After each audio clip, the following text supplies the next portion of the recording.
വേങ്ങൂർ പഞ്ചായത്ത് പാണങ്കുഴി പ്രദേശത്ത് മാലിന്യ കൂമ്പാരം.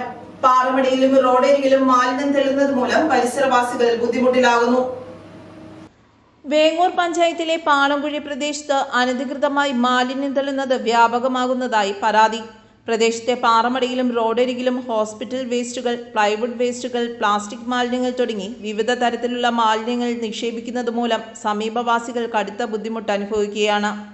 മാലിന്യ കൂമ്പാരങ്ങളിൽ നിന്ന് ദുർഗന്ധം വമിക്കുന്നതായും കൊതുക്, ഈച്ച തുടങ്ങിയവയുടെ ശല്യം വർദ്ധിച്ചതായും നാട്ടുകാർ ആരോപിക്കുന്നു. ഇത് പൊതുജനാരോഗ്യത്തിന് ഭീഷണിയായ സാഹചര്യമാണ് സൃഷ്ടിച്ചിരിക്കുന്നത്. തൊട്ടടുത്ത വീട്ടുകാരുടെ വളർത്തുമീനുകൾ ചത്തുപൊങ്ങി. പഞ്ചായത്ത് പ്രസിഡന്റ്, ആരോഗ്യ വിഭാഗം ജീവനക്കാർ, വാർഡ് മെമ്പർ തുടങ്ങിയവർ സംഭവസ്ഥലം സന്ദർശിച്ചു. ബാബു മോളിത്താൻ എന്നയാളുടെ ഉടമസ്ഥതയിലുള്ള സ്ഥലത്തും റോഡരികിലുമാണ് മാലിന്യം. പഞ്ചായത്ത് ഇയാളുടെ വീടിനു മുമ്പിൽ നോട്ടീസ് പതിച്ചു. അനധികൃത മാലിന്യ നിക്ഷേപത്തിനെതിരെ കർശന നടപടി സ്വീകരിക്കുമെന്നും പഞ്ചായത്ത് പ്രസിഡന്റ് അറിയിച്ചു. ഞാൻ വേങ്ങൂർ ഗ്രാമപഞ്ചായത്തിൻ്റെ പ്രസിഡന്റാണ്. ഇപ്പോൾ കൂടെയുള്ളത് നമ്മുടെ മെമ്പർമാരും പഞ്ചായത്തിലെ ആരോഗ്യ വകുപ്പിൻ്റെയും ഹെൽത്തിൻ്റെയും ഒക്കെ ഉള്ള ഉദ്യോഗസ്ഥരാണ്.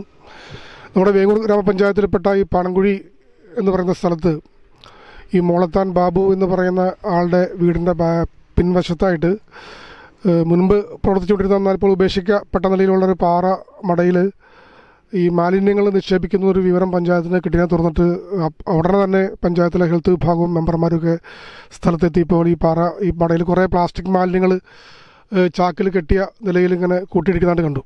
ഇത് മറ്റ് പരിസരവാസികൾക്കൊക്കെ അപകടകരം ആവും എന്ന് ബോധ്യമായതിനെ തുടർന്നിട്ട് ഇതിനെതിരെ ഈ പറയുന്ന ബാബുവിന് പഞ്ചായത്ത് കഴിഞ്ഞ 6-ാം തീയതി കൃത്യമായിട്ടൊരു നോട്ടീസ് നൽകിയിരുന്നു. 25,000 രൂപ ഒരു ഫൈൻ ഇട്ടുകൊണ്ടൊരു നോട്ടീസ് നൽകിയിരുന്നു. പക്ഷേ ഈ നോട്ടീസ് കൊടുത്തിട്ടും അദ്ദേഹം അതൊന്നും ഗവനിക്കാതെ വീണ്ടും ഈ പ്രവൃത്തി ഇവിടെ തുറന്നു വരികയായിരുന്നു. വീണ്ടും അടുത്ത ദിവസങ്ങളിലൊക്കെ രാത്രികാലങ്ങളിലൊക്കെ സമീപവാസികളൊക്കെ ഉറങ്ങുന്ന സമയത്തൊക്കെ ഈ ടിപ്പറിലും മറ്റു വാഹനങ്ങളിലുമായിട്ട് കൂടുതൽ പ്ലാസ്റ്റിക് മാലിന്യങ്ങളും പിന്നെ എന്തോ കറുത്ത നിറത്തിലുള്ളൊരു ദുർഗന്ധം വഹിക്കുന്ന എന്തൊരു വസ്തു, അതെന്താണെന്ന് നമുക്ക് മനസ്സിലാകുമല്ലോ. അതും ഇയാളുടെ പറമ്പിലും അതുകൂടാതെ തന്നെ സമീപത്തൂടി പോകുന്ന ഈ പഞ്ചായത്ത് റോഡിൻ്റെ അരികിലുമായിട്ട് നിക്ഷേപിക്കുന്നൊരു അവസ്ഥ കണ്ടു.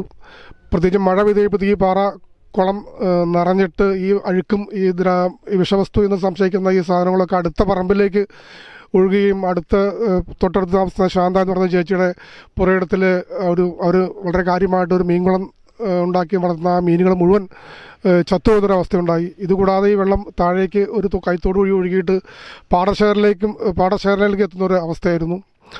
ഇതിനെ തുടർന്നിട്ട് പഞ്ചായത്തുമൊക്കെ മുൻകെടുത്ത് ഇവിടുത്തെ മെമ്പറും നാട്ടുകാരൊക്കെ മുൻകൈ എടുത്തിട്ട് ഈ കുറുമ്പടി പോലീസ് സ്റ്റേഷനിൽ ഇതിനകത്ത് ഒരു പരാതി കൊടുക്കുകയും കുറുമ്പടി പോലീസ് സ്റ്റേഷനിൽ അത് ഒരു FIR രജിസ്റ്റർ ചെയ്യുകയും ചെയ്തിട്ടുണ്ട് കഴിഞ്ഞ ദിവസം.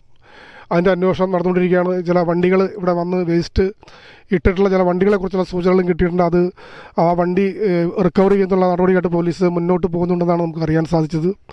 അതുകൂടാതെ ഇപ്പോൾ വീണ്ടും നമ്മൾ ഈ നോട്ടീസ് കൊടുത്തതിന് ശേഷവും ഇവിടെ വീണ്ടും മാലിന്യം നിക്ഷേപിച്ചാൽ തുറന്നിട്ട് വീണ്ടും പഞ്ചായത്ത് ഈ ബാബുവിന് മറ്റൊരു നോട്ടീസ് കൊടുത്തിട്ടുണ്ട്. ഇത് 50,000 രൂപ ഫൈൻ അടയ്ക്കണമെന്നും ഈ മാലിന്യങ്ങളെല്ലാം ബാബു സ്വന്തം ചെലവിൽ ഒരു 14 ദിവസത്തിനുള്ളിൽ ഇവിടുന്ന് നീക്കം ചെയ്യണമെന്ന് ആവശ്യപ്പെട്ടുകൊണ്ട് ഇന്ന് ഒരു നോട്ടീസ് ഇവിടെ നൽകിയിട്ടുണ്ട്. അദ്ദേഹം അത് കൈപ്പറ്റാൻ കൂട്ടാക്കാത്തതുകൊണ്ട് നമ്മളത് നിയമാനുസരണം അവിടെ പതിച്ച് നടത്തിയാണ് ഉണ്ടായത്. അപ്പോൾ എത്രയും പെട്ടെന്ന് മറ്റ് എല്ലാവിധത്തിലുള്ള നടപടികളുമായിട്ട് പഞ്ചായത്തും ഈ പോലീസ് ഡിപ്പാർട്ട്മെൻറ്റുമായിട്ട് ബന്ധപ്പെട്ട് ഈ നാട്ടുകാരുടെ സഹകരണത്തോടെ ഇനിയും ഇവിടെ ആവർത്തിക്കാതിരിക്കുന്നതിനും ഇവിടെ നിക്ഷേപിച്ചിട്ടുള്ള ഈ മാലിന്യങ്ങൾ എത്രയും പെട്ടെന്ന് ഇവിടുന്ന് മാറ്റി കളയുന്നതിനും വേണ്ടിയിട്ടുള്ള ശ്രമങ്ങളുമായിട്ട് പഞ്ചായത്ത് മുന്നോട്ട് പോകും എന്നാണ് ഈ അവസരത്തിൽ പറയാനുള്ളത്. News bureau, Vengoor.